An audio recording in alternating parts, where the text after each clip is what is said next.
Lolo Enki TV.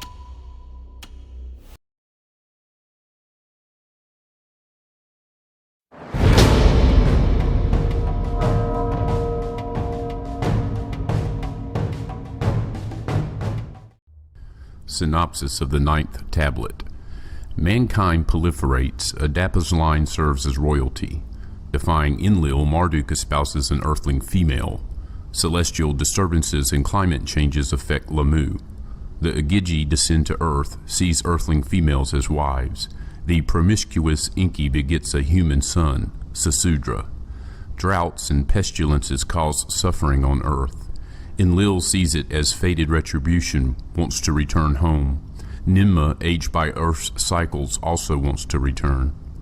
A mystery emissary warns them not to defy their destiny. Signs increase of a coming calamitous deluge. Most Anunnaki begin to depart back to Nibiru.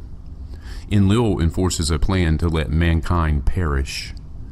Enki and Ninmah start to preserve Earth's seeds of life. The remaining Anunnaki prepare for the day of the deluge. Nergal, lord of the lower world, is to issue the warning. In the days of Lumak did Marduk and the Agigi with earthlings intermarry. In those days on Earth the hardships were increasing. In those days on Lamu, with dryness and dust was the planet enveloped.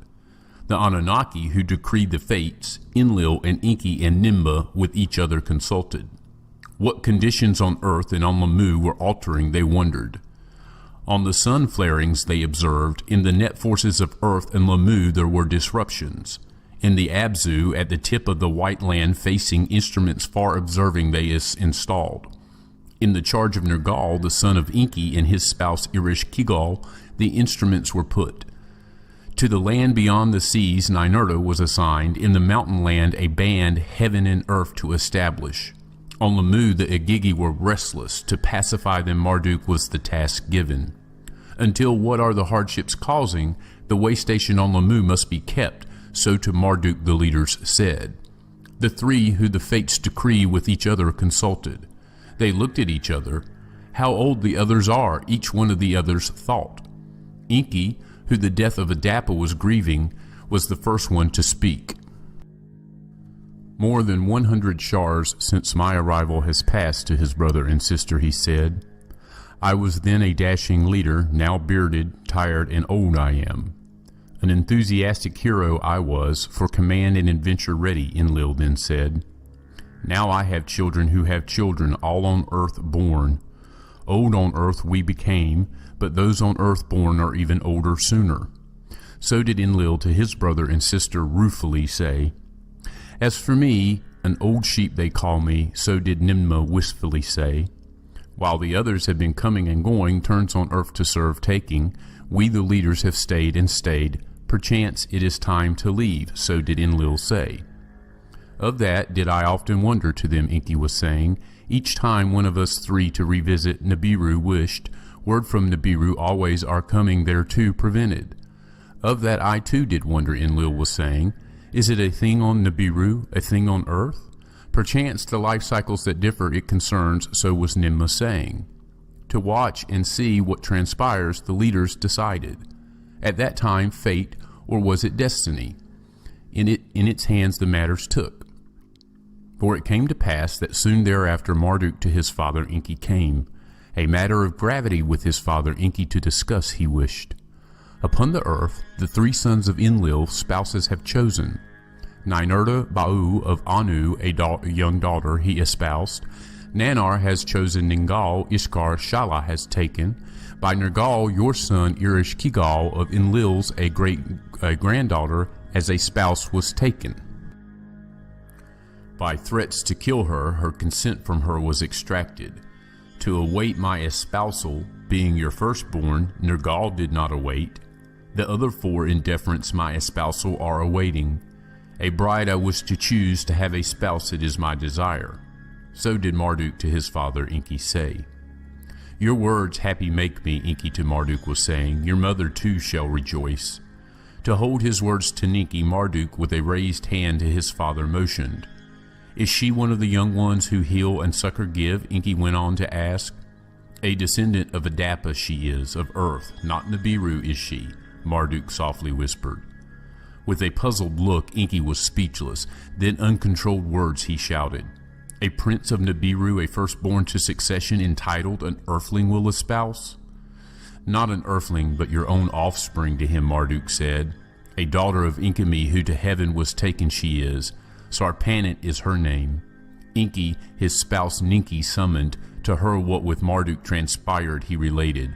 To Ninki, his mother, Marduk his heart's desire repeated and said, with Enki with me was journeying, and of heaven and earth him I was teaching. What my father once had said, I with my own eyes witnessed. Step by step on this planet a primitive being, one like us to be, we have created. In our image and in our likeness, civilized earthling is, except for the long life, he is we. A daughter of Enki my fancy caught, her to espouse I wish. Ninki her son's words pondered. And the maiden, does she your gaze appreciate? So did she, Marduk ask. Indeed she does, Marduk to his mother said. This is not the matter to consider, Enki with a raised voice said. If our son this shall do, to Nibiru with his spouse he would never go. His princely rights on Nibiru he forever will forsake. To this Marduk with a bitter laughter responded, my rights on Nibiru are non-existent. Even on earth my rights as firstborn have been trampled. This indeed is my decision. From prince a king on earth become the master of this planet. Let it so be, Ninki said. Let it so be, Enki also said. They summoned Methuselah, the bride's brother, of Marduk's wish they him told. Humbled, but with joy overwhelmed Methuselah was. Let it so be, he said. When of the decision Enlil was told, with fury he was seized.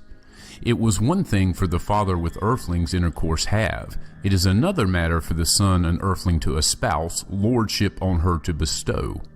When Ninmah of the matter was told, greatly disappointed she was. Marduk any maiden of ours could espouse. Even from my own daughters by Enki he could choose. Half-sisters, as the royal custom he could espouse, so did Ninmah say. With fury to Anu on Nibiru of the matter words beamed up. Too far has this behavior gone. It cannot be allowed to Anu, the king Enlil said. On Nibiru Anu the counselors summoned, the matter with urgency to discuss. In the rule books of such a matter no rule they found. Anu the savants also summoned, the matter's consequences to discuss. On Nibiru Adapa the maiden's progenitor could not stay, to Anu they were saying. Therefore, to return to Nibiru with her, Marduk forever must be barred. Indeed, having to earth cycles become accustomed, even without her, Marduk's return impossible it might be. So were the savants to Anu saying, with that the counselors too agreed. Let the decision to earth be beamed, Anu was saying. Marduk marry can, but on Nibiru a prince he shall no more be. The decision by Enki and Marduk was accepted. Enlil too to the word from Nibiru bowed. Let there be a wedding celebration in Eridu, let it be, Ninki to them said. In the Eden, Marduk and his bride cannot stay, Enlil the commander announced. Let us to Marduk and his bride a wedding gift make, a domain of their own, away from the Eden, in another land, so did Enki to Enlil say. Of Marduk being sent away, Enlil with consent to himself was thinking. To what land, of what domain are you speaking, Enlil to his brother Enki said. A domain above the Abzu in the land that the upper sea reaches, one that by waters from the Eden is separated, that by ships can be reached. So did Enki to Enlil say. Let it so be, Enlil said. In Eridu a wedding celebration Ninki for Marduk and Sarpanit arranged. Her people by the sound of a copper drum the ceremony announced. With 7 tambourines her sisters the bride to her spouse presented. A great multitude of civilized earthlings in Eridu assembled, like a coronation to them the wedding was. Young Anunnaki also attended. Igigi from Lamu in great numbers came. To celebrate our leader's wedding, of Nibiru and earth a union to witness we came. So did the Igigi their arrival in large numbers explain. Now this is the account of how the Igigi, the daughters of the earthlings, abducted, and how afflictions followed and Sesudra oddly was born. In a great number did the Igigi from Lamu to earth come. Only 1/3 of them on Lamu stayed, to earth came 200.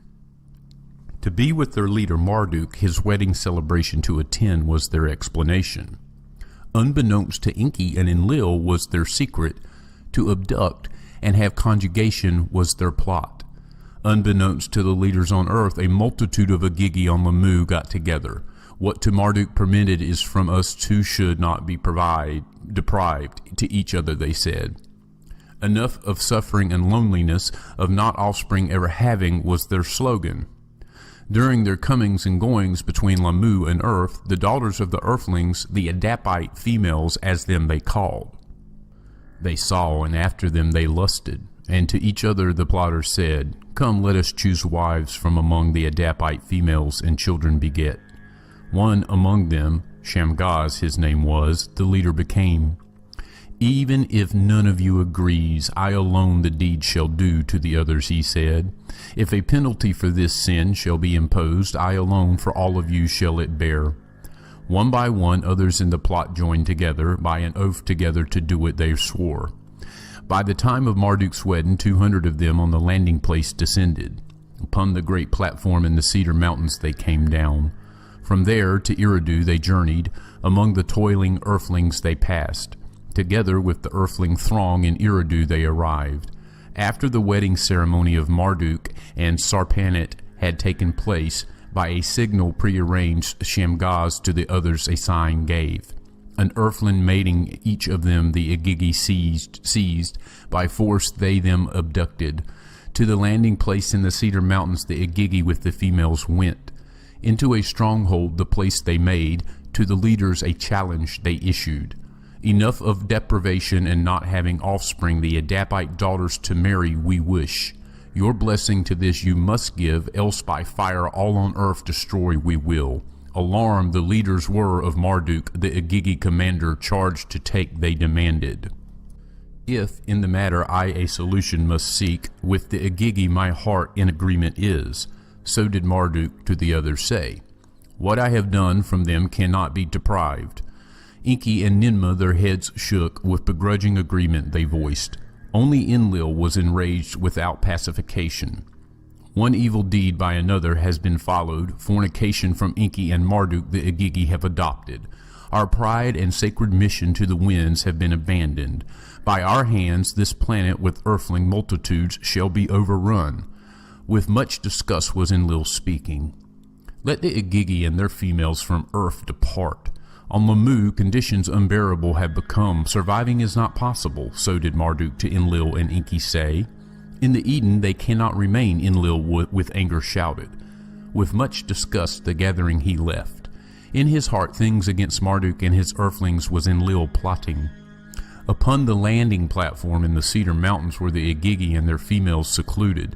Children there to them were born, children of the rocket ships they were called. Marduk and Sarpanit, his spouse, also had children. Asar and Satu were the first two sons called. To the domain above the Abzu to him and Sarpanit granted, Marduk the Agigi invited, to dwell in the two cities that for his sons he had built, Marduk the Agigi summoned. Some of the Agigi and their offspring to the domain in the dark-hued land came. In the landing platform in the Cedar Mountains, Shamgaz and others did remain. To the far eastlands, lands of high mountains, some of their offspring went. How Marduk of earthlings his strength increases, Ninurta carefully observed. What are Enki and Marduk scheming to his father Enlil, Ninurta said. The earth by the earthlings inherited will be, Enlil to Ninurta said. Go, the offspring of Cain find, with them a domain of your own prepare. To the other side of earth Ninurta went. The offspring of Cain he found. How tools to make and music to play he them taught. In mining to engage and smelt and refine he showed them. How to build rafts of balsam trees he showed them. To cross a great sea he them guided. In a new land a domain they established. A city with twin towers there they built. A domain beyond the seas it was. The mountain land of the new bond heaven earth it was not. In the Eden, Lumok was the workmaster, quotas to enforce was his duty. The earthlings' rations to reduce was his task. His spouse was Badanash, the daughter of Lumok's father's brother she was. Of a beauty outstanding she was, by her beauty was Enki charmed. Enki to his son Marduk a word did send, to your domain Lumak do summon. How by earthlings a city to build there him teach. And when Lumak to the domain of Marduk was summoned, to the household of Ninmah in Shurabak, the haven city, his spouse Badanash he brought, from the angry earthling masses protected and safe to be. Thereafter Enki, his sister Ninmah in Shurabak was quick to visit. On the roof of a dwelling when Badanash was bathing, Enki by her loins took hold, he kissed her, his semen into her womb he poured. With a child Badanash was, her belly was truly swelling.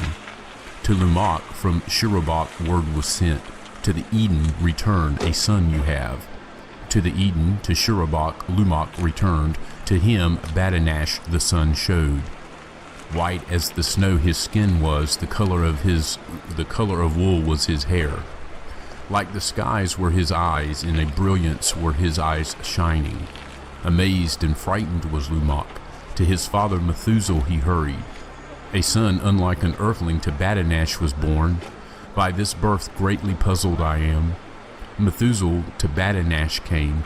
The newborn boy he saw, by his likeness amazed he was. Is one of the Agigi the boy's father? Of Badanash Methuselah the truth demanded. To Lumak, your spouse, whether this boy his son is, the truth reveal. None of the Agigi is the boy's father. Of this upon my life I swear, so did Badanash him answer. To his son Lumak Methuselah then turned. A calming arm on his shoulders he put. A mystery the boy is, but in his oddness an omen to you is revealed. Unique he is, for a task unique by destiny he was chosen. What that task is I know not, in time appropriate known it shall become. So was Methuselah to his son Lumak saying, to what on earth was transpiring he was alluding. In those days the sufferings on earth were increasing. The days colder grew, the skies their rains were holding back. Fields their crops diminished, in the sheepfolds ewe lambs were few. Let the son to you born, unusual as he is, an omen be that a respite is coming. So did Methuselah to his son Lumak say, let respite be his name. To Methuselah and Lumak, Badanash her son's secret did not reveal. Sesudra, he of long bright life days, she called him, in Shurabak he was raised. Ninmah on the child her protection and affection bestowed. Of much understanding he was endowed, with knowledge he was by her provided. Enki the child greatly adored, to read the writings of Adapa he him taught. The priestly rites how to observe and perform the boy as a young man learned. In the 110th Shar was Sesudra born. In Shurabak he grew up and espoused Imzara, and she bore him 3 sons. In his days the sufferings on earth intensified. Plagues and starvations the earth afflicted. Now this is the account of earth's tribulations before the deluge, and how the mysterious Galzu decisions of life and death in secret guided. By the conjugations of the Agigi and the earthling daughters was Enlil greatly disturbed. By Marduk's espousal of an earthling female, Enlil was much distraught. In his eyes the Anunnaki mission to earth had become perverted. To him the howling, shouting earthling masses an anathema became. Oppressive the pronouncements of the earthlings have become. The conjugations of sleep deprive me, so did Enlil to the other leaders say. In the days of Sesudra, plagues and pestilences the earth afflicted. Aches, dizziness, chills, fevers the earthlings overwhelmed. Let us, the earthlings, curing teach, how themselves to remedy to learn, so did Ninmah say. This by decree I forbid, Enlil to her pleas retorted. In the lands whereto the earthlings have spread, waters from their sources did not rise. The earth shut its womb, vegetation did not sprout. Let us the earthlings pond and canal building teach. Let them from the seas fish and subsistence obtain, so did Enki to the other leaders say. This by decree I forbid, Enlil to Enki said. Let the earthlings by hunger and pestilence perish. For 1 Shar the earthlings ate the grasses of the fields. For the 2nd Shar, the 3rd Shar, the vengeance of Enlil they suffered. In Shurabak, Sesudra city, The suffering unbearable was becoming. To Eridu, Sesudra of the Earthlings, a spokesman journeyed. To the house of the Lord Enki he made his way. By the name of his Lord he called. For help and salvation to him he pleaded. Enki by Enlil's decrees was bound. In those days the Anunnaki for their own surviving were concerned. Their own rations were diminished. By earth's changes they themselves afflicted became. On earth, as on Lamu, the seasons their regularity lost. For 1 shar, for 2 shars from Nibiru the heavenly circuits were studied. Oddities in the planetary destinies from Nibiru were observed. On the sun's face black spots were appearing, from its face flames shot up. Kishar also was misbehaving. Its host, its footings lost. Dizzying were their circuits. The hammered bracelet was by unseen net forces pulled and pushed. For reasons unfathomed, the sun, its family, was upsetting. The destinies of the celestials by unsavory fates were overtaken. On Nibiru the savants' alarms raised. In the public squares the people gathered. The creator of all, to primordial days the heavens is returning. Angry is the creator of all, voices from amongst the people shouted. On earth the tribulations were increasing, fear and famine their heads reared. For 3 shars, for 4 shars, the instruments the white land facing were observed. By Nergal and Ereshkigal, odd rumblings in the white land's snows were recorded. The snow ice that the white land covers to sliding has taken, so did they from Abzu's tip report. In the land beyond the seas, Ninurta in his haven foretelling instruments established. Quakes and jitters at the earth's bottom with the instruments he noticed. An odd matter is afoot, so did Enlil to Anu on Nibiru words of alarm send. For the 5th shar, for the 6th shar the phenomenon gained strength. On Nibiru the savants an alarm raised. Of calamities to the king they forewarnings gave. The next time Nibiru the sun shall be nearing, earth to Nibiru's net force exposed shall be. Lamu in its circuits on the sun's other side shall a station take. From the net force of Nibiru, earth in the heavens protection shall not have. Kishar and its host agitated shall be. Lahamu shall also make shake and wobble. In earth's great below, the snow ice of the white land is footing losing. The next time Nibiru, the closest to earth, shall approach, the snow ice off the white land's surface shall come a-sliding. A watery calamity it shall cause. By a huge wave, a deluge, the earth will be overwhelmed. On Nibiru great was the consternation, uncertain about Nibiru's own fate. Kings, savants, and counselors about earth and Lamu also greatly worried. The king and the counselors a decision made, for evacuating earth and Lamu to prepare. In the Abzu the gold mine shut down, therefrom the Anunnaki to the Eden came. In Bad Tibera, smelting and refining ceased, all gold to Nibiru was lofted. Empty, for evacuating ready, a fleet of fast celestial chariots to earth returned. On Nibiru the heavenly signs were watched, on earth the tremors recorded were. It was at that time that from one of the celestial chariots a white-haired Anunnaki stepped off. Galzu, great knower was his name, with steps majestic to Enlil his way he made, to him a sealed message from Anu he presented. I am Galzu, emissary plenipotentiary of king and council to Enlil, he said. By his coming Enlil was surprised. No word from Anu of that did forecome. Enlil, the seal of Anu examined, unbroken and authentic it was. In Nibruki the message tablet was read, its encoding was trustworthy. For king and council Galzu speaks, his words are my command, so did the message from Anu's state. That Enki and Ninmah be also summoned was Galzu's request. When they came to Ninmah, Galzu pleasantly smiled. Of the same school in age we are, to her he said. This Ninmah could not recall. The emissary was as young as a son. She was as his olden mother. Simple is the explanation, Galzu to her said. By our winter's slumbered life cycles it is caused. Indeed, this matter is of my mission a part. About the evacuation it is a secret. Ever since Dumuzi on Nibiru has stayed, returning Anunnaki on Nibiru examined were. Those who on earth the longest stayed by the returning harshly were afflicted. Their bodies to Nibiru cycles were accustomed no longer. Their sleep was disturbed, their eyesight was failing, the net force of Nibiru weighed their walk. Their minds were also affected, as sons were older than the parents they had left.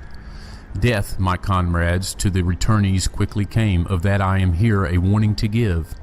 The three leaders on earth the longest by the words silent became. Ninmah was the first to speak. That much was to be expected, she was saying. Enki, the wise one, to her words consented. That much was clear, he said. Enlil with anger was seized. Before, the earthlings like us were becoming. Now, we as earthlings have become to this planet imprisoned. This whole mission to a nightmare turned. By Enki and his earthlings from masters, slaves we were made. To the outburst Galzu with compassion listened. Indeed, much there is to ponder, he said. On Nibiru, much thinking and soul-searching deep questions were raising. Should Nibiru to its fate been left, whatever by the Creator of all intended, to be let to happen? Or was the coming to earth by the Creator of all conceived, and we only unwitting emissaries? Of that, my comrades, the debate will continue, so was Galzu to them saying. Now, this is the secret command from Nibiru. The three of you on earth will remain. Only to die to Nibiru you will return. In celestial chariots, the earth encircling, the calamity you shall outwait. To each of the other Anunnaki a choice to leave or the calamity outwait must be given. The Igigi, her earthlings espouse, must between departure and spouses choose. No earthling, Marduk's Sarpanit included, to Nibiru to journey is allowed. For all who stay and what happens see, in celestial chariots they safety must seek. As for all the others, to depart for Nibiru, forthwith they ready must be. So did Galzu Nibiru's commands to the leaders in secret reveal. Now this is the account of how the Anunnaki to abandon Earth decided, and how on oath they took mankind to let it in the deluge perish. In Nibruki, Enlil, a council of Anunnaki and Igigi commanders summoned. The leaders' sons and their children also were present. Word of the impending calamity Enlil to them as a secret revealed. To a bitter end Earth mission has come, to them he solemnly said. All who to leave wish in celestial boats that are ready to Nibiru will be evacuated. But if earthling spouses they have, without the spouses they must leave. Igigi, who to their spouses and offspring attached are, let them to the highest peaks on earth escape. As for a few of us Anunnaki who will choose to stay, in boats of heaven in earth's skies we will remain. The calamity to outwait the fate of earth to witness. As the commander I shall be the first one to stay, so was Enlil saying. By their own choice will be the others. With my father I choose to stay, the calamity to face, so did Ninurta announce. To the lands beyond the oceans after the deluge I will return. Nanar, Enlil's on earth firstborn, an odd wish announced. The deluge to outwait not in earth's skies, but on the moon. That was his wish. Enki, an eyebrow raised, Enlil, though puzzled, approved. Ishkur, Enlil's youngest, to remain on earth with his father his decision made. Utu and Inanna, Nanar's children who on earth were born, to stay declared. Enki and Ninki to stay, and earth not abandoned chose, proudly they so announced. The Igigi and Sarpanit I shall not desert, Marduk with anger stated. One by one Enki's other sons their choice to stay announced. Nergal and Gibel, Ninagal and Ningizida and Dumuzi too. All eyes to Ninmah then turned, with pride her choice to stay she declared. My life work is here. The earthlings, my created, I shall not abandon. By her words, Anunnaki and Igigi to a clamor were stirred. About the earthlings' fate they inquired. Let the earthlings for the abominations perish, so did Enlil proclaim. A wondrous being by us was created, by us saved it must be, Enki to Enlil shouted. To this Enlil with his own shouted words retorted. From the very beginning, at every turn, the decisions by you modified were. To primitive workers procreating you gave, to them knowing you endowed. The powers of the Creator of all into your hands you have taken. Thereafter even that by abominations you fouled. With fornication Adapa you conceived, understanding to his line you gave. His offspring to the heavens you have taken, our wisdom with them you shared. Every rule you have broken, decisions and command you ignored. Because of you, by a civilized earthling, a brother murdered. Because of Marduk, your son, the Igigi, like him, with earthlings intermarried. Who is lordly from Nibiru, to whom the earth alone belongs? To no one is no longer known. Enough, enough to all that I say. The abominations cannot continue. Now that a calamity by a destiny unknown has been ordained, let what must happen, happen. So did Enlil angrily proclaim. That all leaders solemnly swear to let events unhindered occur, of all Enlil demanded. First to take the oath of silence was Ninurta, other of Enlil's side followed.